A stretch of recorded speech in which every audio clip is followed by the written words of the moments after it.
सबसे पहले तो कल के आंदोलन में शामिल तमाम शिक्षकों को, शिक्षक नेताओं को और सूबे बेगूसराय के कोने कोने से आने वाले तमाम लोगों को, हमारे शुभचिंतकों को कल के आंदोलन की सफलता की बधाई।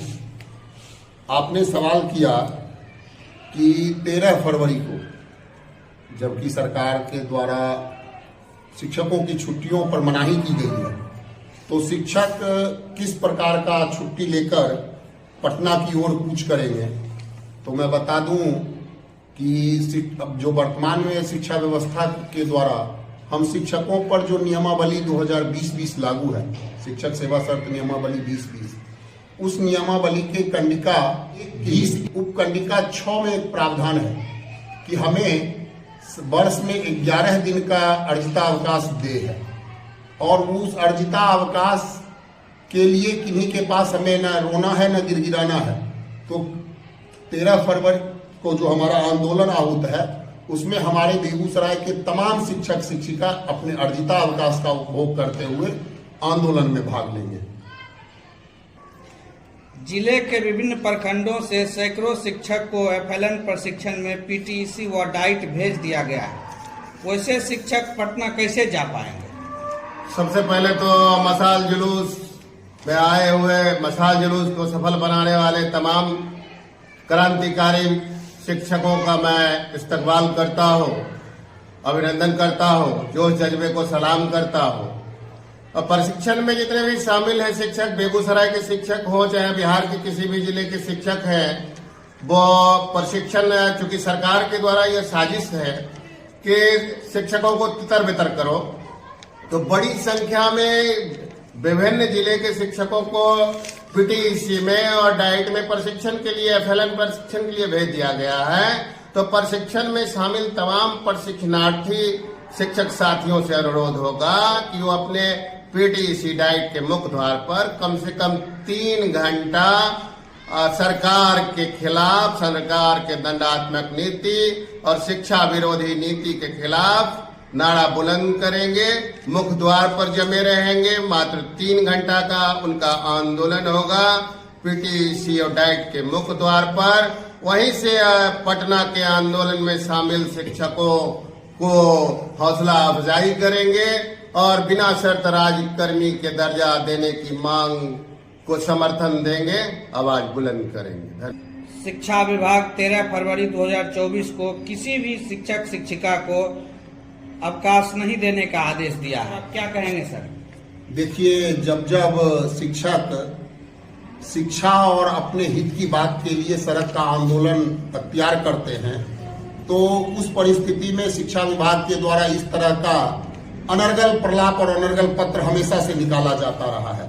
मैं शिक्षकों को याद दिला दूं कि सबसे पहले 27 सितंबर 2012 को एक बड़ा शिक्षक आंदोलन हुआ था। उसके बाद 2015 में शिक्षक आंदोलन शुरू हुआ, उसके बाद 2017 में शिक्षक का आंदोलन हुआ, और सबसे हाल फिलहाल में 5 सितंबर 2020 को शिक्षकों का एक बड़ा आंदोलन पटना में हुआ था। और इन चारों आंदोलनों में शिक्षा विभाग के द्वारा शिक्षकों के तमाम प्रकार की छुट्टियों को रद्द कर दिया गया था। तो जब 4 बार से शिक्षक इन सरकार की और विभाग की इन गिदर भभकियों से नहीं डरेंगे, तो क्या इस बार शिक्षक डरने वाले हैं? शिक्षक बिल्कुल नहीं डरेंगे। उस समय हमें अर्जितावकाश नहीं था, इस समय अर्जितावकाश है।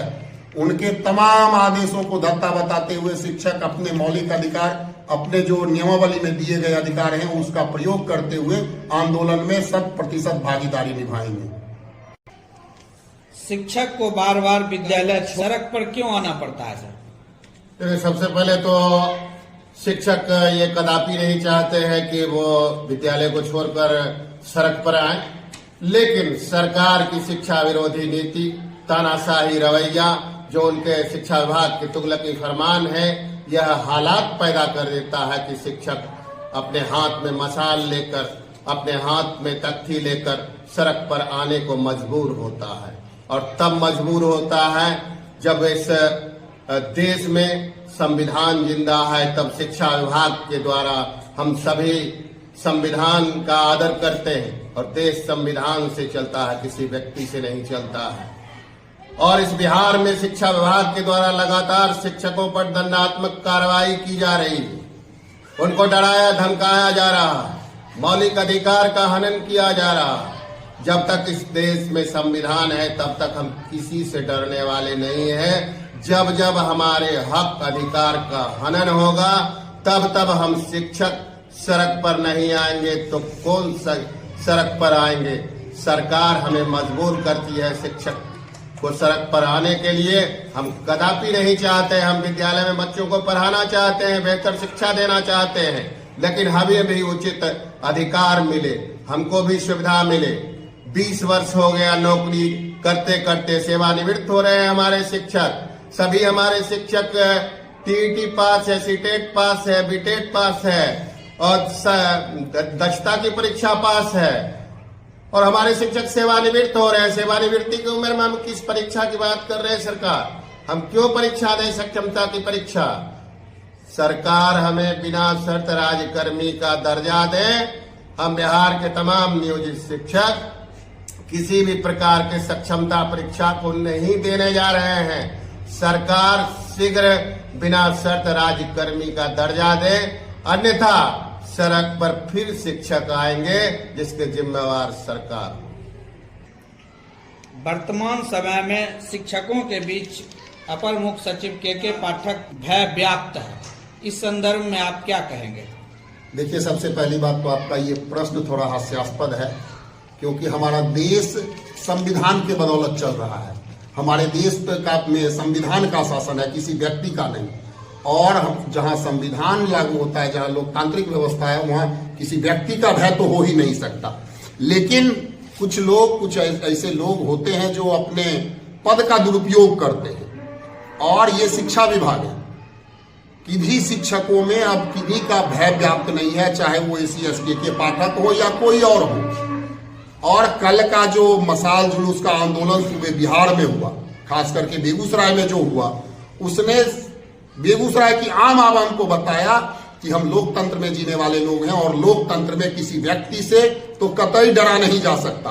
और इस सवाल का बेहतर जवाब आपको जानना हो तो आप मिलिए हमसे 14 तारीख को, जब पटना की सड़कों पर शिक्षकों का हुजूम चलेगा, जब 13 तारीख को, और जब पटना की सड़कों पर शिक्षक, अब सबसे बड़ी महापंचायत जो बिहार की लगेगी विधानसभा में, उसमें अपने जनप्रतिनिधियों से, उसमें लोकतंत्र के रखवालों से जब आंखों में आंखें डालकर पूछेगा कि मेरी लोकतंत्र की का हत्यारा यहाँ कैसे बैठा हुआ है, तो इस सवाल का बेहतर जवाब आपको मिल पाएगा।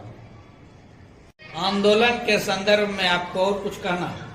बिल्कुल मुझे कहना है, बेगूसराय जिले के तमाम विद्यालय प्रधानाध्यापक और बिहार के भी तमाम प्रधानाध्यापक महोदय से हम विनती करेंगे, अनुरोध करेंगे कि आप अपने छोटे भाइयों नियोजित शिक्षकों के अधिकार को जो कुचला जा रहा है, हक अधिकार की लड़ाई लड़ने वाले नियोजित शिक्षक जो आपके विद्यालय में कार्यरत हैं, आप बड़े भाई की भूमिका निभाइए, उनके रक्षक बनिए, और मौलिक अधिकार को कुचलने वाले जो सरकार के तानाशाही रवैया के खिलाफ प्रस्तावित बिहार विधानसभा घेराव जो 13 फरवरी को निश्चित है, उसमें जाने के लिए नियोजित शिक्षक को प्रेरित करिए।